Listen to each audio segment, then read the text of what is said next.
Olá, no Repórter Eco de hoje você acompanha o sucesso da exposição sobre um dos maiores gênios criativos da humanidade.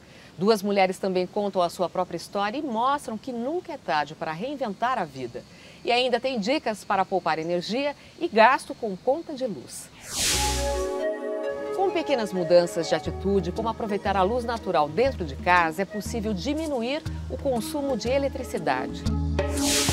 Dona Nani e Dona Tetê dão um exemplo de como é possível descobrir os talentos que ficaram adormecidos e despertá-los na fase madura.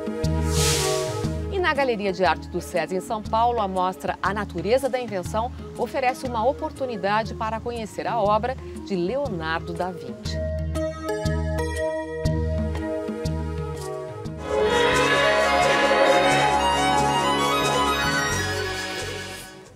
Foi lançada uma campanha nacional pelo consumo consciente de energia. O Instituto Acatu tem algumas dicas para reduzir o gasto com eletricidade e com a conta de luz. Pintora, escritora e documentarista, Adriana Florense refez o trajeto da expedição Langsdorff, realizada no século XIX no interior do Brasil por um grupo que incluiu o desenhista Hercule Florence, tataravô dela.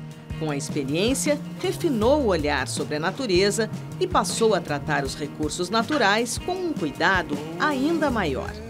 Esse amor pela floresta, pelas etnias, pelos povos indígenas, conhecer de perto isso, essas viagens que eu fiz pelo Brasil, todas essas influências foram muito fortes. Então, eu não consigo fazer nada sem pensar nisso. No ateliê que mantém na capital paulista, Adriana recebeu, a pedido do Repórter Eco, a gerente de comunicação do Instituto Acatu pelo Consumo Consciente, Gabriela Yamaguchi. A jornalista veio compartilhar dicas sobre a economia de energia.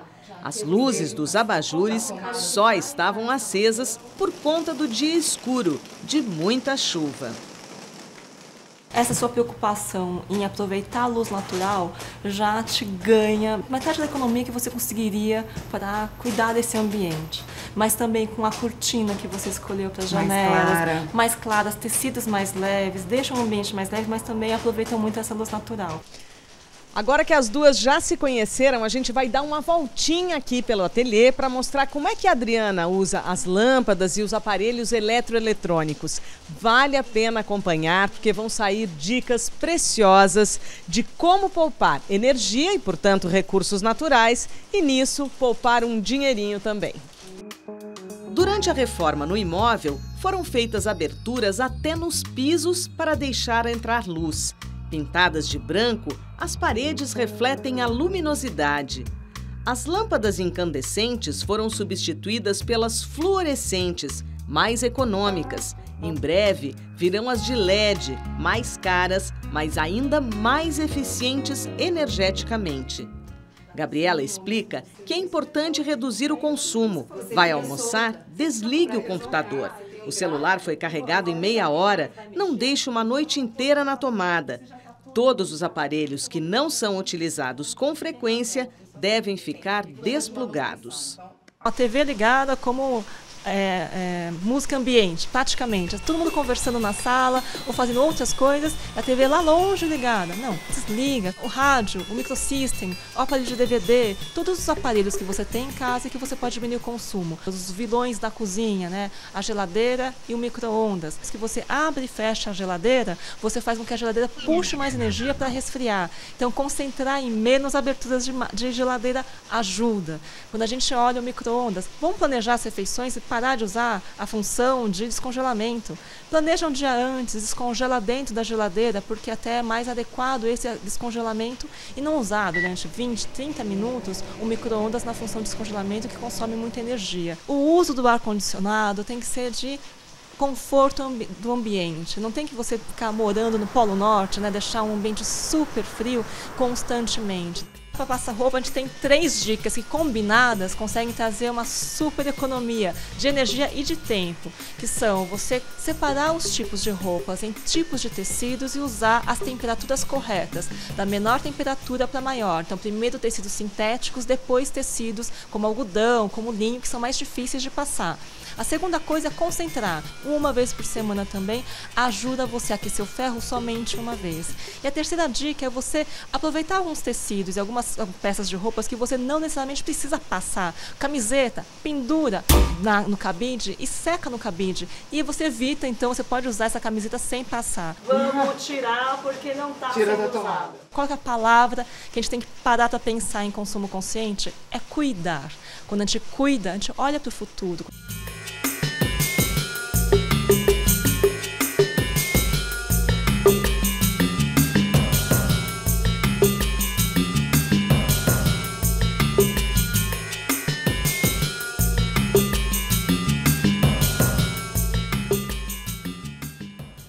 Agora você acompanha alguns dos fatos e pesquisas na área de meio ambiente que tem destaque aqui no Repórter Eco. 70% das florestas existentes no mundo correm risco. É o que revela um novo estudo global que teve a participação da ONG brasileira IP. A pesquisa, publicada na revista Science, analisou fragmentos de biomas nos 5 continentes. Esses remanescentes florestais ficam perto de áreas vulneráveis e as atividades humanas são as principais ameaças à preservação. As mulheres têm um papel importante na prevenção dos riscos causados pelos desastres naturais. A análise é do PNUD, Programa das Nações Unidas para o Desenvolvimento. Elas e as crianças estão 14 vezes mais sujeitas a morrer em catástrofes e epidemias do que os homens. Em casa, tentam proteger a família e acabam sendo as primeiras vítimas. Ao mesmo tempo, estão mais atentas a tudo o que acontece. Sabem quem são os mais fracos, os mais vulneráveis. E por isso, segundo a ONU, as mulheres são peça-chave para prevenir as consequências das tragédias ambientais. O maior aquífero do mundo poderia abastecer o planeta por 250 anos. A reserva hídrica está localizada debaixo do lado brasileiro da floresta amazônica. Até pouco tempo, o aquífero era conhecido como Alter do Chão. Pesquisas recentes feitas pela Universidade Federal do Pará mostram que a área é muito maior do que se imaginava. São quase 163 mil quilômetros cúbicos de volume, uma reserva equivalente a 150 trilhões de litros de água. A Amazônia é a região que concentra mais da metade de água doce do país. Nela vivem apenas 5% dos brasileiros. Por isso, o aquífero é pouco utilizado e, devido à distância e ao alto custo de um eventual transporte, não é viável que a grande reserva seja usada para abastecer o semiárido nordestino ou o sudeste. Aguarde, porque tem mais assunto interessante. Em São Paulo, réplicas da obra de Leonardo da Vinci, o maior gênio criativo da Renascença, podem ser visitadas em exposição na Galeria de Arte do SESI.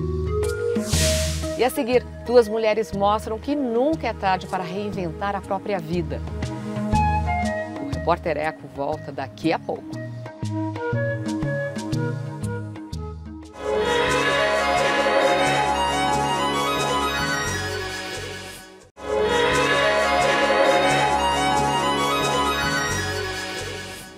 Sempre há tempo para transformar a própria vida.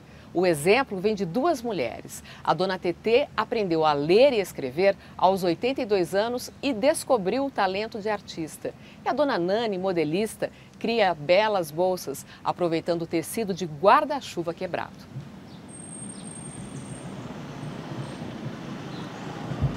Quando a equipe do Repórter Eco chegou a este prédio na zona sul de São Paulo, dona Nani já estava à espera na janela. Neste canto da sala, ela transforma guarda-chuva descartado na rua em caçambas em novos objetos. Depois de garimpar as peças, ela retira o tecido, seleciona as melhores partes, lava, o que não fez no dia por se tratar de uma demonstração, e vai para a máquina de costura. Assim nascem sacolas leves e práticas que podem ser usadas para várias finalidades. Eu via chover, chover, chover, em cada esquina tinha um, e eu olhava para aquilo ali, eu ficava com pena, cada estampa linda, maravilhosa, novinhas, e eu comecei a trazer, a desmontar, e daí aconteceu. Eu já estou há 6 para 7 anos fazendo, né? Essas minhas bolsas já foram até para os Estados Unidos. Tudo que me aparecia, eu transformava. Muitas e muitas coisas na minha vida. Ensinei meus filhos a reaproveitar muita coisa. Eu só jogo fora quando não tem jeito.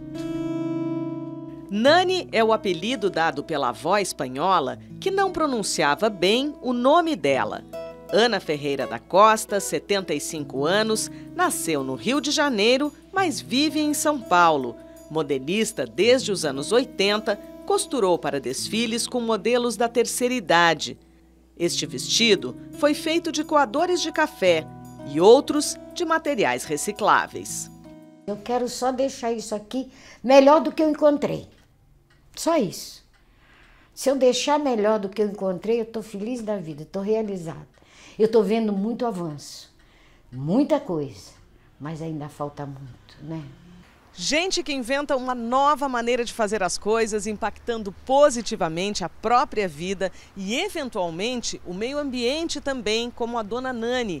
E gente que se reinventa, como a dona Tetê, que nós vamos conhecer agora, são exemplos de mulheres que transformam. Dona Tetê Brandolin transforma tecidos de chita em quadros cheios de flores, pássaros e outros bichos. A produção artística começou depois que ela conseguiu realizar um sonho. Quando era criança, mal conseguia estudar. A família de agricultores, descendentes de italianos, se dedicava à lavoura no interior paulista. A gente saía 4 horas da manhã para ir para a roça, pai. Aí a gente trabalhava até as 6 horas da tarde. Não basta ter dinheiros. Dona Tetê se alfabetizou aos 82 anos, depois de muito tempo tentando, graças ao apoio da filha. A jornalista Maria Zulmira de Souza é uma das criadoras do Repórter Eco, junto com a editora-chefe Vera Diegoli. Zuzu, como é conhecida, trabalhou no programa até 2007. Como jornalista, né, e como filha, e mesmo para toda a família, era muito difícil ver o sofrimento que ela tinha de não conseguir acessar isso. Porque se a gente, que já tem dificuldades no mundo, sabendo ler, sabendo escrever, sabendo acessar a internet, imagina uma pessoa, né, criativa como ela era, que a gente percebia, com gosto para cores, com gosto para o mundo, né, não conseguindo acessar essa fonte de informação. Dona Tetê já fez 3 exposições e tem até página no Facebook. Perdeu a conta de quantos quadros produziu. As primeiras flores foram recortadas durante as aulas particulares de alfabetização para criar cartões para os filhos. Dali para frente, não parou mais de criar. Parece que eu fiquei mais esperta. A gente tinha vergonha de tudo, né? Agora a senhora está menos tímida. Agora estou menos tímida. A senhora acha que a senhora ganhou mais vida? Eu acho. A Tetê e a Nani são exemplos, né, de uma multidão que está escondida aí em caixinhas, atrás de portas, atrás de janelas, né? Que se a gente der uma oportunidade, elas vão aparecer e vão florescer.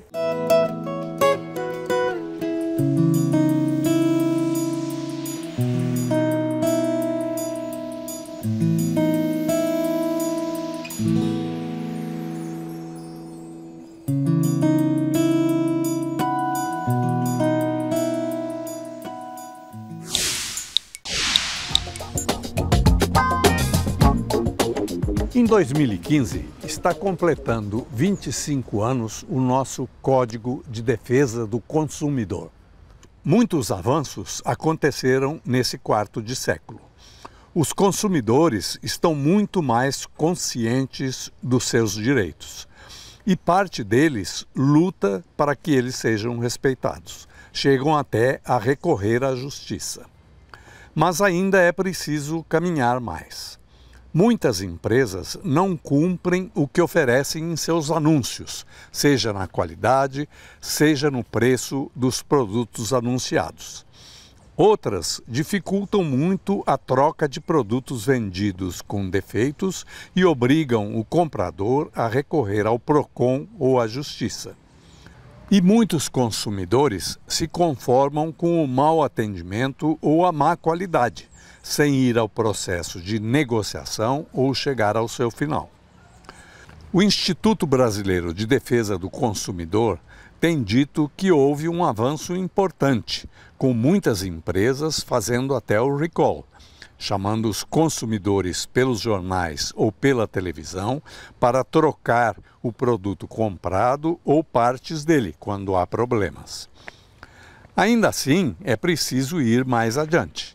E é indispensável que, além das empresas, órgãos administrativos e o próprio judiciário estimulem e apressem o cumprimento dos direitos do consumidor.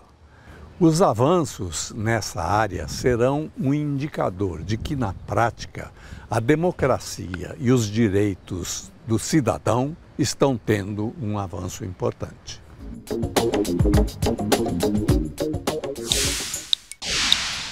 Chegou a hora do vídeo que a gente escolheu para você na internet.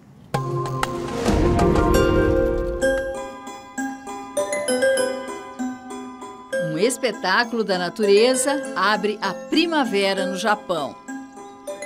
O desabrochar das cerejeiras é comemorado no país asiático de cultura e tradições milenares. A florada acontece no final de março, quando acaba o inverno no hemisfério norte e dá início oficial à chegada da estação. Os festivais são realizados todos os anos, quando os galhos finos das árvores de porte médio ficam tomadas pelas flores brancas e rosadas. Em todo o país, os japoneses cultuam o hanami, hábito de observar as flores. Famílias inteiras se encontram e lotam parques, praças e até grandes áreas verdes em cemitérios. Levam tapetes e esteiras para admirar a bela paisagem e fazer piquenique. A chuva de pétalas encanta os visitantes. Um ritual de curta duração. Em 2 semanas, as flores caem das cerejeiras e encerram a celebração do fenômeno que simboliza a vida, a beleza, o amor e a alegria.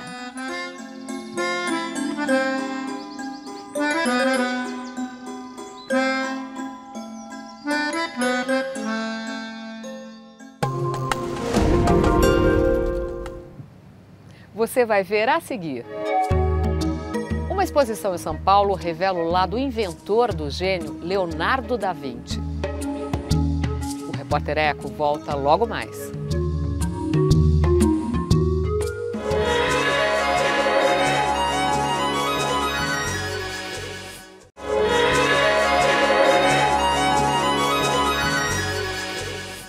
Quem mora em São Paulo ou visita a cidade não pode perder a exposição Leonardo da Vinci, A Natureza da Invenção.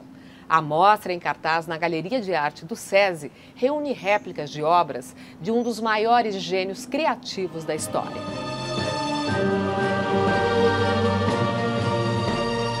A Mona Lisa, exposta no Museu do Louvre, em Paris, possivelmente é a obra mais conhecida de um dos maiores pintores de todos os tempos, o italiano Leonardo da Vinci. Mas o artista não se superou apenas nas telas. A Natureza da Invenção, exposição em cartaz na Galeria de Arte do SESI, em São Paulo, é só uma pequena viagem às outras faces de Da Vinci, que também foi matemático, físico, cientista, engenheiro, botânico, anatomista, poeta e músico. Nascido em 1452 na região de Florença, era acima de tudo um visionário. Ele entendia tudo como sendo uma coisa só. Todas essas áreas do conhecimento, para ele, era um mesmo conhecimento. Por isso ele transitava com tanta facilidade nessas várias áreas de atuação.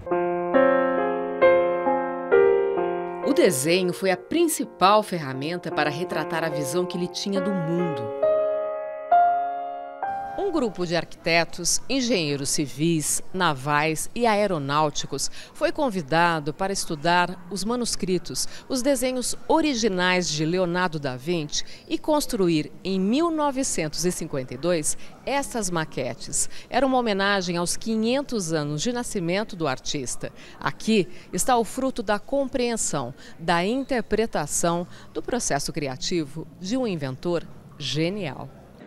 O agente cultural Jarbas Souto Galhardo fala das dificuldades encontradas para decifrar as ideias de Leonardo da Vinci, registradas em papel e transformá-las em modelos. Apesar desses esboços estarem sim à frente do seu tempo, porque já usavam uma perspectiva diferente, eles ainda assim não eram projetos de engenharia, com cálculos, com uma dimensão precisa da geometria. Então a dificuldade era dos projetistas italianos que desenvolveram esses protótipos em 52, a dificuldade era completar o projeto do Leonardo da Vinci a partir dos esboços que ele tinha deixado. O homem curioso e observador atento buscou na natureza uma fonte de inspiração para muitos de seus inventos, até mesmo na área militar. O estrategista Da Vinci desenhou para o Duque de Milão este carro de guerra, que lembra a carapaça de uma tartaruga, com tecnologia complexa para a época, um sistema de engrenagens que permitia disparar projéteis simultaneamente em várias direções. Sem frente e sem traseira, que era para confundir também a direção do ataque, né? Para o inimigo ficar perdido na sua estratégia de invasão. Que ele busque na estrutura das asas do morcego. Uma das obsessões de Da Vinci era fazer o homem alçar voo. As chamadas sementes aladas, que viajam longas distâncias, levadas pelo vento, podem ter inspirado a criação do parafuso voador. De olho nos animais, ele também percebeu na aerodinâmica da asa do morcego o primeiro passo para o homem decolar. A maquete exposta aqui nos remete ao ano de 1495 e pode representar o primeiro modelo da asa delta. Ele, observando isso tudo, ele imaginava que construindo alguma coisa, uma máquina que tivesse essa similaridade com a anatomia dos pássaros, das asas dos pássaros, dos morcegos, ele conseguiria também capturar essa força do ar para fazer o homem se lançar num voo. O tear automático de Leonardo da Vinci, criado a partir da observação das aranhas tecelãs, foi um avanço tecnológico usado no período da Revolução Industrial. Esse tear foi construído na sua época e depois, na Revolução Industrial, foi a base das máquinas da indústria de tecelagem. Para Leonardo da Vinci, arte e ciência se completavam. Este pensamento é a herança que deixou para todos nós.